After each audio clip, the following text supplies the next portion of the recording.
Pozdravljeni. A verjetno se marsikdo sprašuje, kdo bo naslednik Maxa Verstappna tam na vrhu lestvice voznikov v sezoni 2025.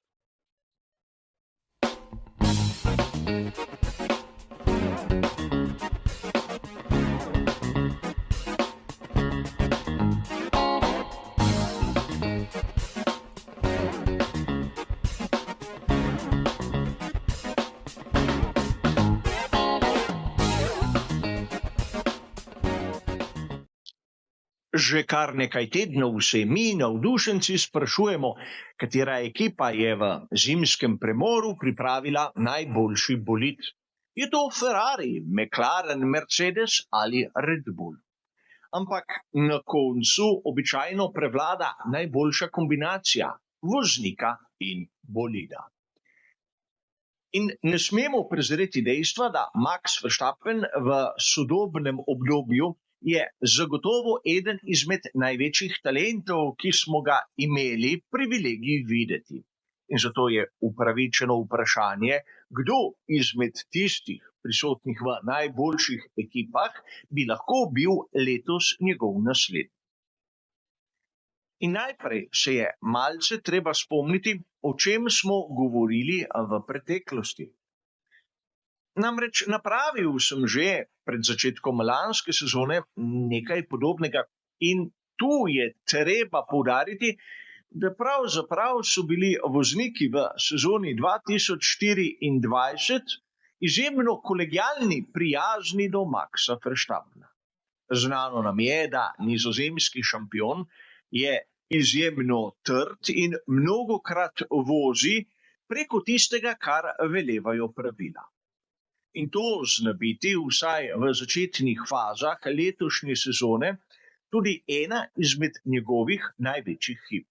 Vemo, še malo mu manjka, pa bo zbral 12 kazenskih točk, kar bi pomenilo eno dirko počitka.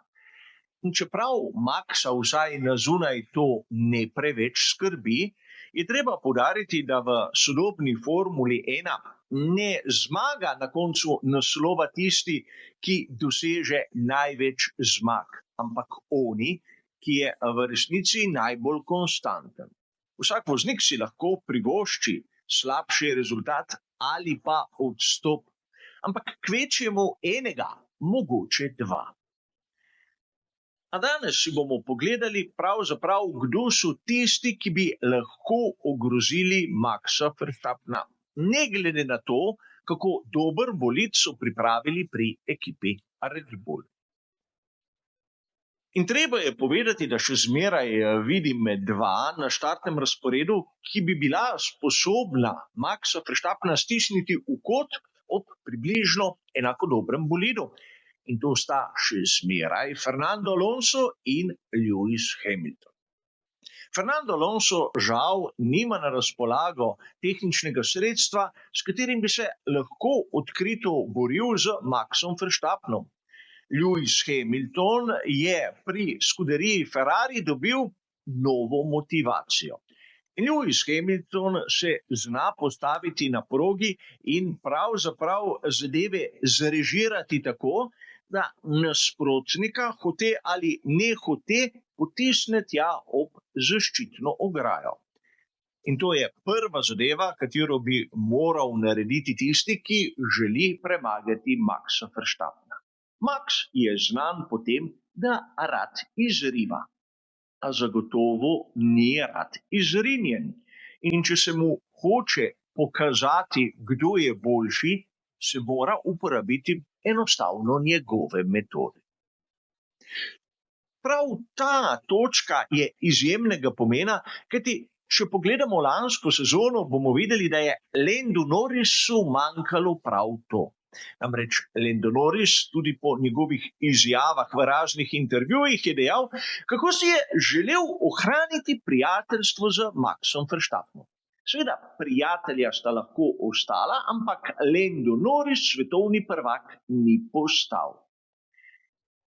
In sam menim, da karakter človeka se izjemno težko spremeni, zato pri McLarenu vidim na bistveno višjem nivoju samega Oskarja Piastrija, ki na zunaj izgleda seveda prijazen, ustrežljiv fant, ampak v resnici v svoji karieri je mnogokrat dokazal, da takrat, ko nihče najne ne polaga neke pozornosti, zna domov prinesti rezultat in seveda tudi naslove.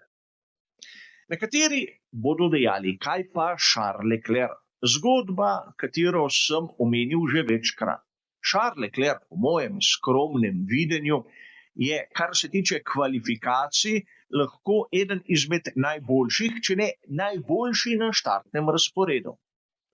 Nažalost, v trenutku, ko se začne dirka, ta njegov talent izgine, kajti hiter je na en krog, ko jih je treba za povrstjo zbrati 50, se pa mnogokrat izgubi. In prav prihod Lewisa Hamiltona v skuderijo Ferrari zna biti nova težava za Charlesa Leclerca. Namreč, ukolikor bi bil v položaju, da bi lahko osvojil naslov svetovnega prvaka, bi bila, vsaj po mojem videnju, situacija podobna tisti, ki smo jo videli, naprimer v skuderiji Ferrari davnega leta 1999, kjer bi bil Charles Leclerc v vlogi Eddija Irvina in Lewis Hamilton seveda v vlogi Michaela Schumacherja. In seveda tu mi navdušenci vemo, kako so se zadeve zaključile.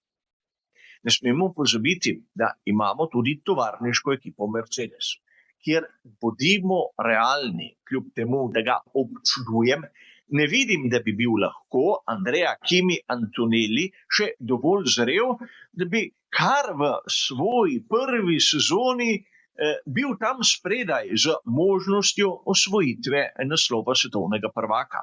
Po drugi strani nekaj podobnega je malo da ne uspelo Lewisu Hamiltonu, ampak gre za izjemo in ne za pravilo. George Russell na sami progi je pa precej podoben Charlesu Leclercu. In tu pri Georgeu Russellu moramo dodati še nekaj. Če že George Russell ni konstanten, mu manjka še tisti kanček hudobije in je v tem aspektu izjemno podoben Landu Norrisu.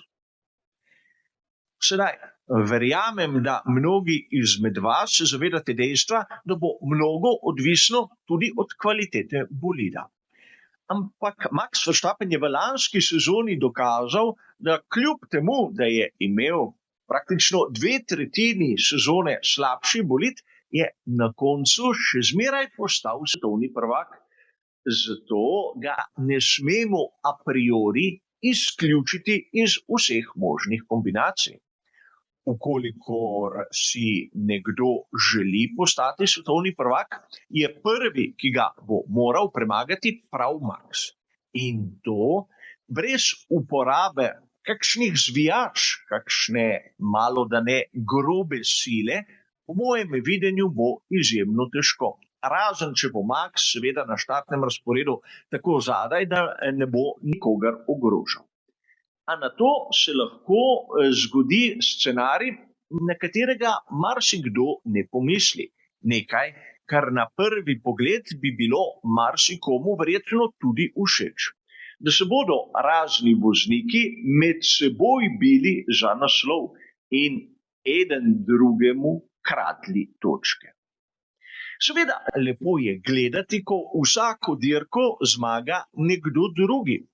Ampak zamislimo si situacijo, kjer bi se točke porazdelile naprimer med oba voznika Ferrarija ali pa oba voznika McLarena, medtem ko bi večino točk pri Red Bullu pobral samo eden, in to je Max, kot smo videli lani. Zopet nekako voda na mlin 4-kratnemu svetovnemu prvaku in seveda tistemu, ki zna obvladati dokaj nervozne bolide ekipe Red Bull. In tu seveda še tista točka, na katero nisem pozabil. Adrian Newey je Red Bull zapustil. In mnogi mislijo, da je sedaj dobesedno vsega konec. Ampak Adrian Newey seveda ni edini, ki je bil prisoten pri izdelavi bolidov. Ekipa Red Bull ima, reci piši, nekaj manj kot 1000 zaposlenih. In tu se moramo zavedati, da v letošnji sezoni gre za evolucijo lanskih modelov, kjer kakšnih genialnih prebliskov pač ni, ker zanje ni več prostora. Doprinos, ki ga bo imel Adrian Newey pri projektiranju naprimer Aston Martina, bomo videli pri tistih novih bolidih v naslednji sezoni in sam Red Bulla letos ne bi kar tako potisnil tja v ozadje. In to pomeni, da Max Verstappen bo še kako v formi, kako nevaren, da bo svoje namere uresničil tudi letos. In kaj to pomeni? Da enostavno lahko pričakujemo, da bo tudi letos v borbi za naslov. Ampak kaj se bo zgodilo, bomo kot ponavadi videli skupaj. Za danes bo to vse. Hvala za vašo pozornost in nasvidenje.